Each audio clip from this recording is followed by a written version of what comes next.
Hey folks, David here at the CrystaLac Company. And today we're going to be talking about CrystaLac's Amber Tone Sanding Sealer. Sanding Sealer is a product developed to go onto raw wood, to be applied to raw wood.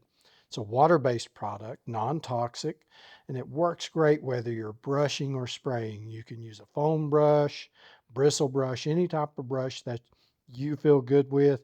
And your spray equipment, we just recommend practicing on a blank before you move on to your original or your main project to ensure you're going to get the look and the consistency that you want with it. Ambertone sanding sealer is designed to penetrate the wood, binding the pores and grains, which is very important when using water-based products because you don't want to be applying a water-based top coat to a raw piece of wood, then have to sand that back some to get the grain raise or peach fuzz, as some folks call it, that comes after using a water-based product.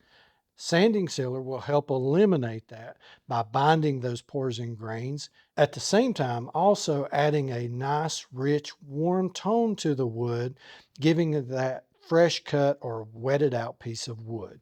We recommend a good stir before each use to make sure all the raw materials that go into this are dispersed evenly and you're going to get the effect or the look or the results that you're looking for when using the products.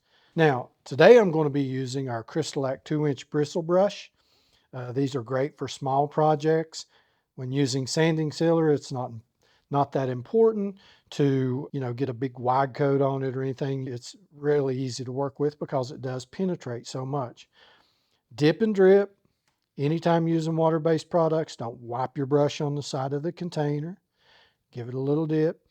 And the thing, I'm going to just do half this board here today to show you the difference that sanding sealer will make.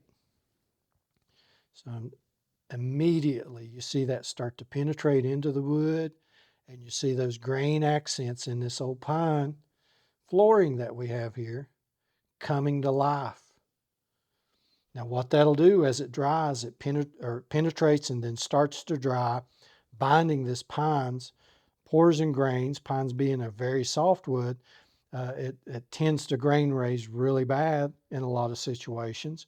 So what this is binding those pores and grains, and then after about an hour to 2 hours, you're going to feel just a little bit of grain raise in there, a little bit of fuzz. Grab you some 400 grit, 600 grit sandpaper after it's dry. Just give it a light little scuff, wipe it all down. We recommend CrystaLac Company surface conditioner to wipe it down after you've applied your sanding sealer. Once it's dry, then you can come back, add another coat if you feel that it's necessary. If not, you can move right on to your top coats from here.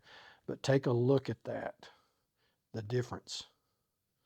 Really gives it some beautiful warm tone. It's not yellow by any means, and really accents those grains when working with wood.